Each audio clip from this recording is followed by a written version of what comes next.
All right, welcome back to our last video on functions.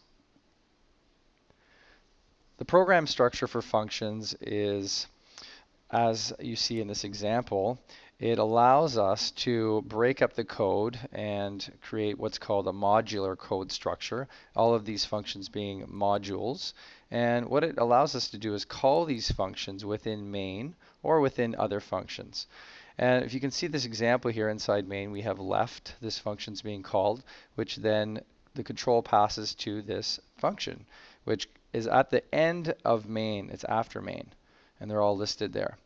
So visually here you can see them beside main, but in your actual code it's below main. So once this gets called, left is executed, and at the bottom the return statement brings it back to the point of call, which is the line after that point of call in main. And then of course it goes through more code. Eventually it hits this write function, which calls this function here. So we go to this function, which again executes all the statements in here in this compound statement. And while it's in that function, it hits another function. So what happens here? Well, that function gets called. So we immediately go to this function over here called back, and then it gets executed. And when it gets back to this return statement, where does it go? Well, you have to remember that when functions are finished and you either hit the return statement or you don't, just remember when functions are over, they always go back to the point of call. So here's the point of call back here. And then when this is finished, the point of call is back to the point of call for this write, and you're back to main here. So what is a function? Functions are these self-contained programs which are designed to perform one specific well-defined task. So you shouldn't have a lot inside your function. You may have to break it up into different functions or multiple functions to complete the task that you want. All C programs have more than one function, or at least one, and that is the main function, which is what is called upon by the compiler when it executes your code. Functions can accept parameters from the code that calls them, and functions usually return a single value, but not always.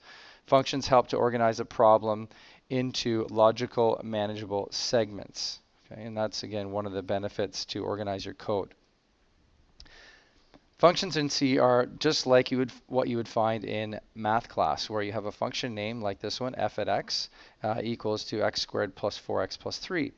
So the function name is f, the parameter is x, and then if you pass some value, let's say 7 to that function, it gets copied to all of these values of x, and then it's executed. In this example, f at 7 would be equal to 80.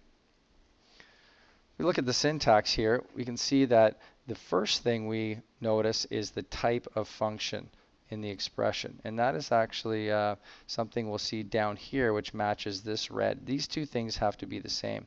The identifier is the name of the function, and then your parameter list, and then you have the body, which can contain declarations, statements, compound statements, any type of statement, and then our return and our expression if we are returning a value.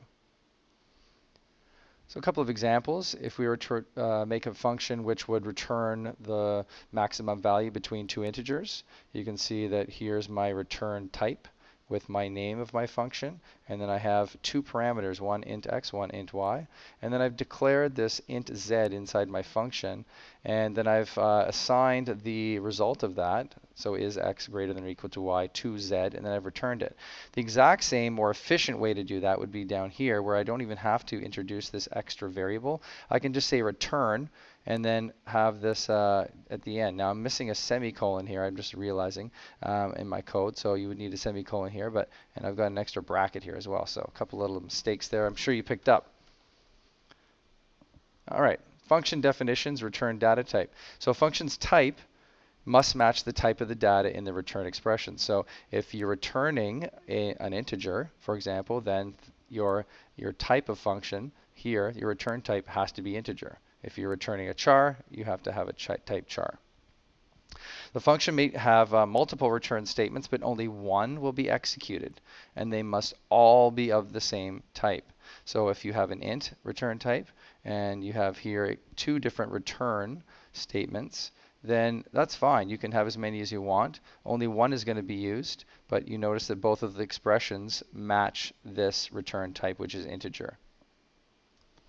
The function type is void if your return statement has no expression at all, or the return statement is not present at all. So this is sometimes called a procedure function since nothing's returned.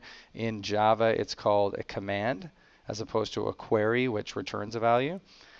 Okay, so we've seen this before. If you see void, you know that nothing is being returned. A function's parameters are declared just like ordinary variables, but in a comma delimited list inside the parentheses. So you'll notice that if you have multiple parameters, you have to separate them by commas. And the parameter names are only valid inside that function. They're only local to that function. They can't be seen by anything outside of that function. Parameter lists may mix data types, so you can see this example here as int, float, and char, all separated by a comma. But if you have the same type of parameter list, then you can't simply be lazy and say int x comma y. You have to include the data type in each parameter variable. So int x comma int y would be the correct way to make that. And I got another error down here, look at that, an extra parentheses. Okay, if no parameters are required, and you've seen this already in some of your code, then we're going to use the keyword void in place of that because we don't have any parameters. In this example, we have maybe a return type. Okay, but if we don't have parameters or we don't have a return type, then it would be void identifier void.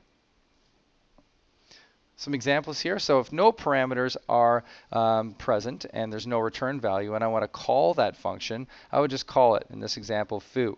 And I would have an open bracket, closing bracket, and there'd be nothing there because there's no parameters with just my semicolon.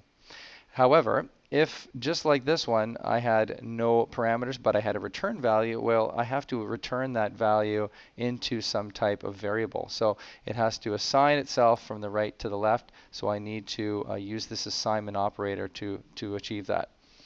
Third example, if I have parameters, but I have no return value, okay, here my parameters are here. I'm calling those parameters, and I'm just calling them by their parameter variable name. I'm not putting integer or char there. With parameters and a return value, okay, it just looks just like this, where I was in this previous example, and now I'm assigning it to a variable because it's returning some kind of value. So just like variables, a function must be declared before it can be used, and this declaration has to occur before main. And we take two forms of this we can use. One is called we can actually state the entire function. We're not going to do that. We're actually going to just put in what we call the function prototype, which is the function header or the definition, and that's placed before main. So the function prototypes may take on two different formats, and the one I want you to focus on is this first one here, this function prototype 1. I don't want you to worry about this one. I'd like to see your variable parameters in your functions and not see this as kind of a lazy way to do it. So again, this is simply the name of the function, the parameter list if you have a parameter list, and you have a semicolon at the end, and the return type. So here's my example. If I have my global variables at the top, okay, which I've declared A to be 5, B to be 10, and C, then I've got this function here that's declared. This is my function prototype before main. You can see it up here. And then this function, the entire function, is defined after it's used in main. Okay, so that's how we're going to set up all of our functions in all of our programs. Parameters are passed to a function by value, very similarly to what you see in Java. The values are copied, okay, into the local parameter variables. They're not cut and paste, so they're copied. Now, the original variable that's passed to a function as a result of this copying, therefore, cannot be modified by the function since it's only a copy of its value. So if you attempt to change a variable in a function and then try to pass it back, it won't change the original value of that variable or that value because the function cannot do that. It's only a copy of the original value. So functions and scope. So a function's parameters are local to the function. They have no meaning. They cannot be seen outside the function itself. So parameter names may have the same identifier as a variable declared outside the function. okay, but the parameter names will take precedence inside the function. This is just bad programming anyway. You never want to make a variable that is the same as the variable in your function. Make them different names, that way you don't get confused. So you can see here again how this comes up. If variables are declared within a function block are local to this function. So we've declared a, okay, and that a cannot be seen from anything outside that function. And the n refers to the function parameter. Okay, so these two variables are local, meaning they're only seen within this function. They're local to this function. They're not global. So this global versus local idea, we can see here at the top, this is your global variable declaration. This can be seen by any function in the entire program. So that includes main. So this x equals 5 can be seen by everybody. This next function, and again, look at the definition of that function. I put it before main. You can do that, but in our example, as I've already explained, we're going to put the function headers here at the before main, and then we're going to put the definitions after. Still, this example serves a really useful purpose in explaining that this local parameter y, okay, is only local to foo. Okay, and local variable z is also only local to foo. It cannot be seen by main at all. So foo cannot see mains a either because this was declared inside this function. Foo can only see x because it's a global variable.